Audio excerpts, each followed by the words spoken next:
this talk just getting us thinking about the big vision. So if we think about the world change makers, the ones who've made a huge difference in our lives and really started decades and decades ago, Gandhi comes to mind. I'm going to start off with his quote. Our ability to reach unity and diversity will be the beauty and the test of our civilization. Right, incredibly aspirational. I don't know about you, but in our area, a lot of my companies are dealing with very conservative folks, very liberal folks working together in the same company. Right, so there's all these kind of interesting intersections and dynamics that we're having to pull together to get folks working better together. So I'm going to dive into the case study, and I want to introduce you to a company called PackSize. PackSize International is 20 years old, based in Salt Lake City, Utah, has 600 employees globally, and it focuses on packaging automation and the packaging experience. There's two founders, Laura and Hanko Kiesner, and Hanko was the CEO for 20 years, and they just recently transitioned his role out and brought in a new CEO, and he's now chair of the board. So it's probably not a surprise to you that their global leadership team, which is their top executive leadership team, which includes Hanko as the founder, is all white men. And then Laura has stepped off more as a principal and less operational. And so there was a woman founder, but for the most part, it's an all-white male team leading the company. So before I tell what we did, I want to show you the results from an engagement study. So this executive team in 2019, this is before COVID, before the pandemic, they got their engagement study results and they said, we can do better. We need to do better. And so they chose two really key areas to work on: diversity, equity, inclusion, and leadership transparency. Okay, so I've told you before, it's an all-white male team. And in that spirit of transparency, they said, you know, we probably need a diversity, equity, inclusion consultant to guide us. And so they called me up, and it was really fun to join their journey. But this engagement study was actually independently done by Gallagher, and for all of us in this room, we know that engagement correlates with bottom line performance, productivity, turnover, all of that stuff, so that's no surprise. One thing I do want to explain is that the norms that you're going to see the comparison are customized norms. And so what Gallagher does is they take the functional groups of a company and they say, okay, if you have, let's say, a software team, hardware team, a field sales engineer team, we're actually going to compare you to companies that have those functional groups. Okay, so it's not purely industry-based, not purely size-based, so it's much more apples to apples. So let's look at some of their results that they received in 2 years of work. They're now outperforming 68% of organizations across all their engagement scores. Okay, so the dark green is 2019. The light green is their increase in 2021. And this is a 24% increase. If you look at just their engagement category questions, they're outperforming 74% of organizations. So again, the light green showing that improvement, they're now almost in that top quartile. It's a 57% increase over 2 years. So they, in every single category, which is shown here, they've increased in every single engagement survey category. But I really want you to notice their top most improved: diversity and inclusion and leadership team. And you know, I didn't procure the engagement study, so as I started talking to the Gallagher consultant, I said, what is it that you notice? What is it that stands out to you in all of your work that you've been doing? And he said, it's very unusual to see diversity, equity, inclusion as the consistently leading most improved factor. And look at how there's some big jumps. I'm going to dive deeper into some of the jumps, but some of them are a full point improvement, which is really exciting. All right, so this shows the percent of increased engagement across demographic groups. So I'm going to use my laser pointer here. Black African American, 11% Asian, white, right, which is great. Whites benefits too. Hispanic or Latinx, and I want to just explain here that they already in 2019 started from a very strong positive baseline of all of the demographic groups. They actually had one of the highest. So this by no means is a bad thing at all. If you look at where they originally started from, women made a big jump, men as well, and overall a really nice percentage increase in improvement. So let's look a little bit deeper at diversity and inclusion questions. So I'm of the sort of the camp that everything is diversity, equity, inclusion, so I don't think you can just ask a few questions and say we nailed it. But I think it's interesting to look and see what the perceptions were of D&I as we kind of go deeper and segment it out. These are the 4 questions in the Gallagher study. I'll just read these aloud if the words are a little bit smaller. Employees at pack size are treated with dignity and respect regardless of gender, race, ethnicity. Second question, pack size has made progress in recognizing the value of diversity. Third question, members of all historically underrepresented groups are treated fairly. And then the fourth question, my immediate supervisor is committed to creating a culture of inclusion. So on the next slide, what you're going to see is the overall D&I category for ethnicity, gender, and age. I was also very interested in seeing the generational effects of the work that we've been doing. So we see some really nice improvement in Black and Asian employees, as well as white and Hispanic and Latino. Gender had a big jump with women, which is really wonderful to see. And what I also thought was very interesting is on age groups, right? Sometimes there's this mindset that the older generation is going to be a little bit more resistant to some of the work that's done, but this shows that really across all age groups, there's some nice impact happening across the whole organization. So now I'm going to dive deeper into the actual question results here. So question number 1, 2, 3, and 4 across the slide. And I think this is really important because we start to see, you know, a few differences as we ask specific questions of the employees. So, for example, full point increase, right? Pack size has made progress in recognizing the value of diversity. So the Black African American employees really feeling some significant results there, as well as Asian. When we get to this question, members of all historically underrepresented groups are treated fairly, you start to see also some big jumps, but also in white category, really feeling like there's been a lot of progress and improvement there as well.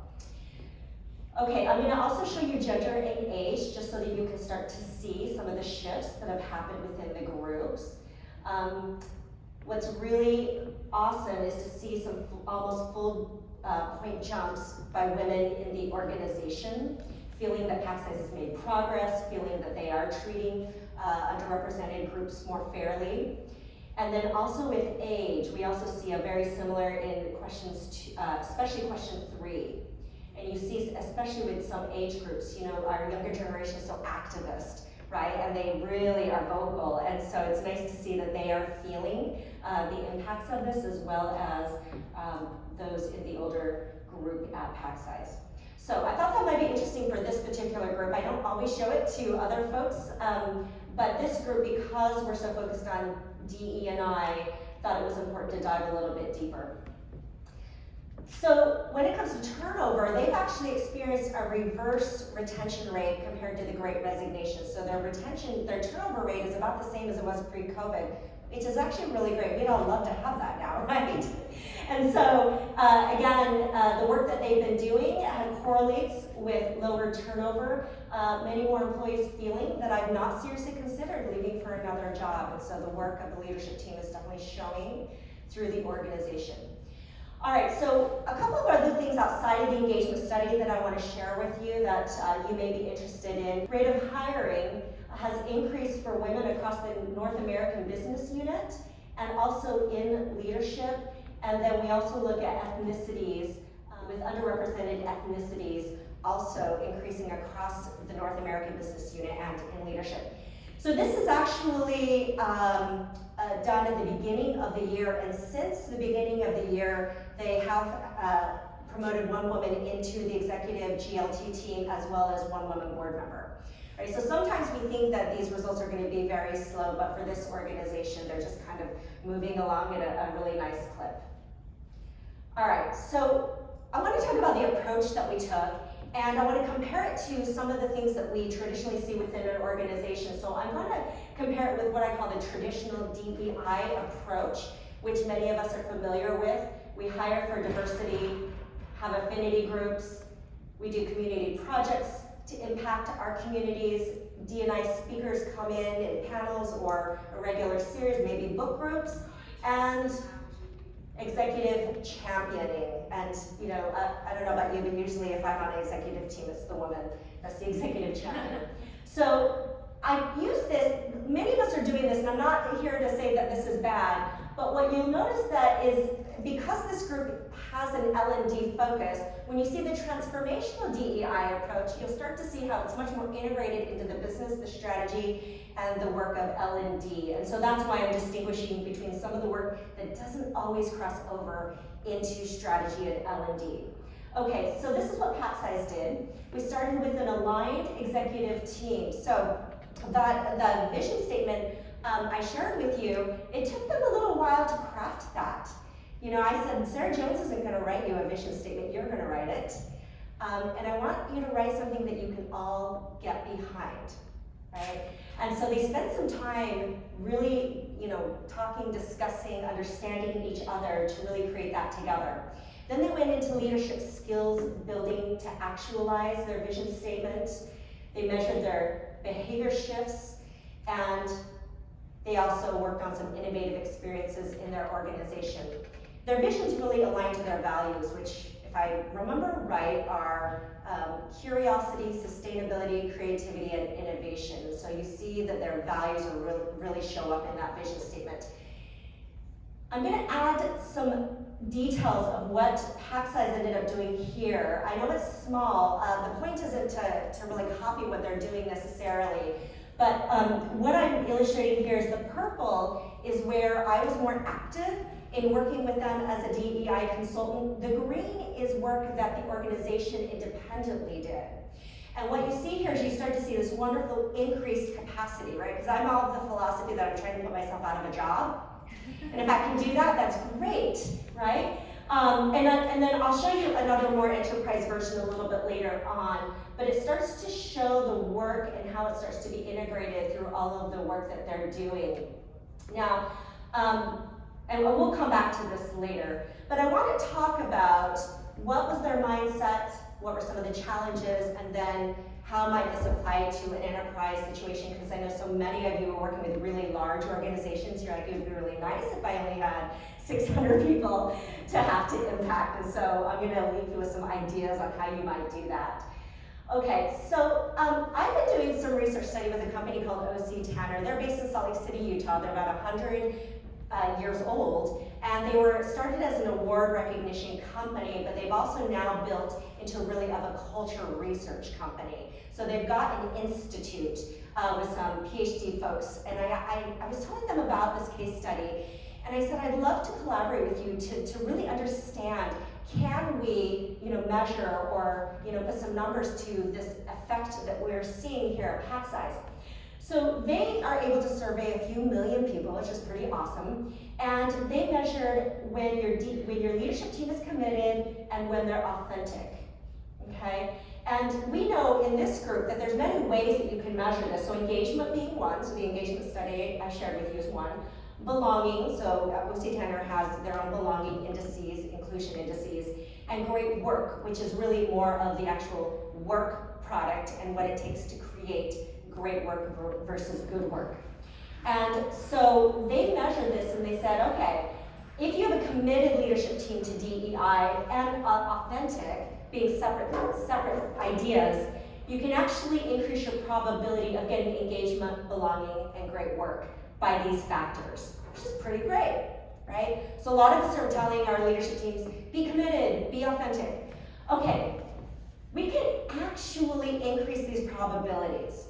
So watch what happens when you start to combine authenticity and commitment, right? The probabilities start to go up. And when you start to get more active leadership, because how many leaders do you know say, I'm committed, but they don't actually build any skills around this?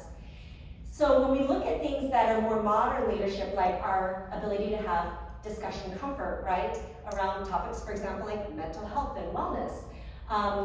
And then we also have some activities around identity appreciation. How do I acknowledge someone's identity and allow them to show up as they are? These skills can be very difficult for a lot of leaders. We start to see this really big impact in the probability of engagement, great work, and belonging.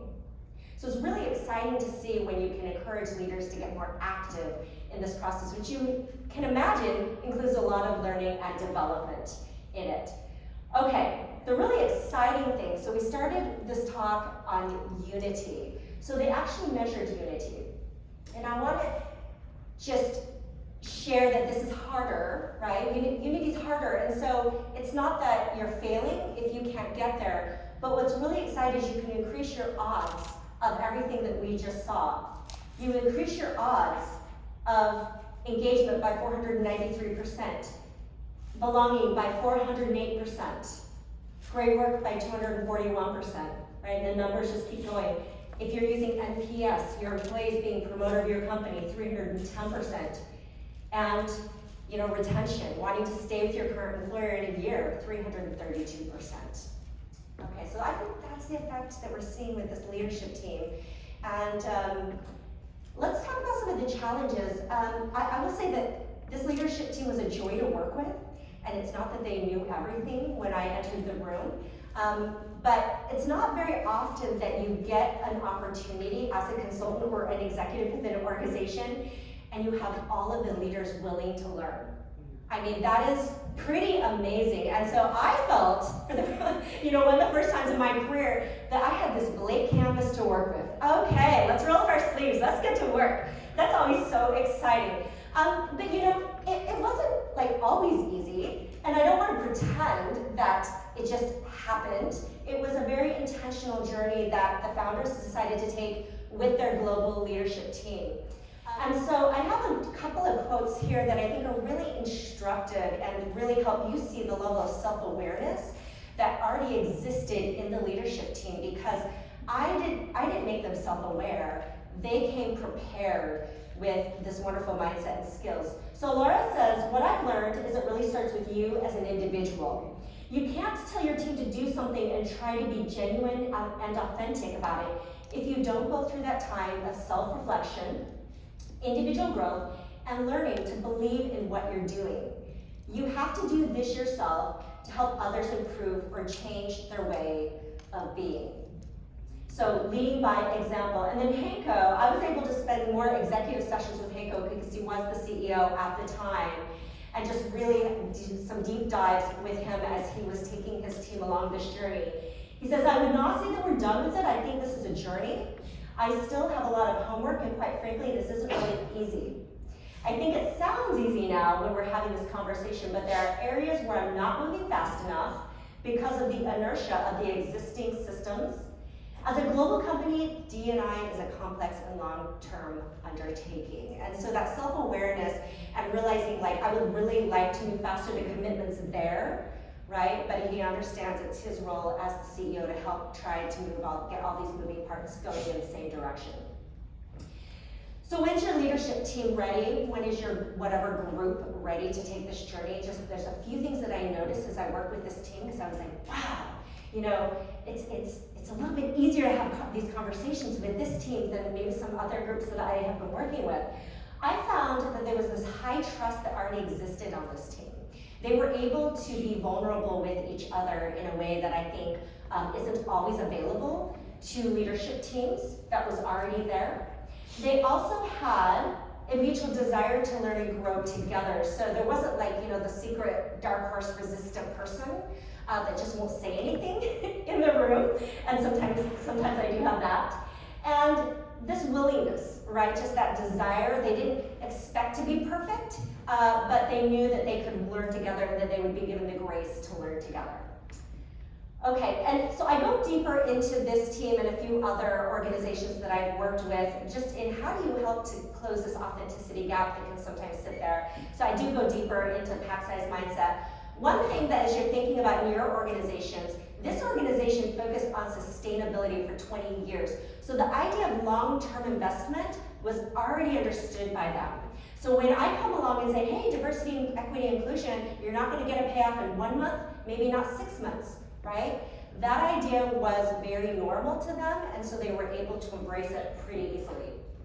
All right, so some ideas as you're thinking about applying this into enterprise, you might want to think about smaller groups, maybe not the whole 12,000 person organization, but really it's about alignment, right? Authentic alignment and bringing folks into this process, which is integrated into business and learning and development.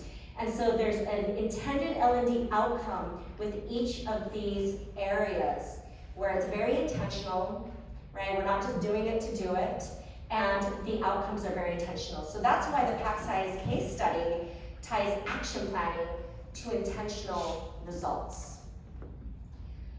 All right, so to wrap up, I want to tie some pieces with L&D. I'm not a formal L&D professional, but I am a lifelong learner, and I worked in K-12 professional development for 3.5 years, building learning products. And so I'm a big believer in meeting learners where they're at and how to bring them along. I want to give you some ideas for L&D because sometimes I'll tell clients, it's not always necessary to do a diversity and inclusion training, right? We know that some people's minds just automatically shut down when they hear the word D&I. So Gallagher did a final correlation for me, and they took all of the factors in the questions and they said, okay, what are the top 3 drivers that are tied to DEI improvement? These 3 drivers that were in their engagement study are employees at pack size treat each other with dignity and respect. Click. Pack size has a culture that promotes healthy lifestyles. And human resource policies are administered fairly and consistently across pack size. So what's really great about this is we can really ground our L&D work, those behavioral works, right into existing ideas of human connection, right? And so we don't always have to say, okay, well, we're gonna give everybody an unconscious bias training. Let's get creative about how we embed this in our learning and development, really training on mutual dignity and respect, training on physical, emotional, and mental health, and fairness and accountability. And again, it doesn't always have to be training, it can be experiences, right, of how we provide those experiences. So hopefully this has given you some ideas of how to engage L&D to really create some really wonderful outcomes for leaders. So this is Nelson Mandela's autobiography.